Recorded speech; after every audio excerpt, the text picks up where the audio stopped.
petition for ED.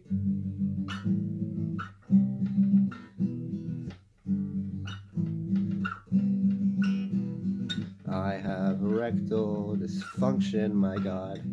My penis is not as large as everyone had thought. But if I kept saying that, hey, I'm really big, then maybe the girls in my high school would dig everything about me. I guess that's pretty cool. Oh wait, now I'm an adult, so I guess I'm not going to school. I'm going to jail.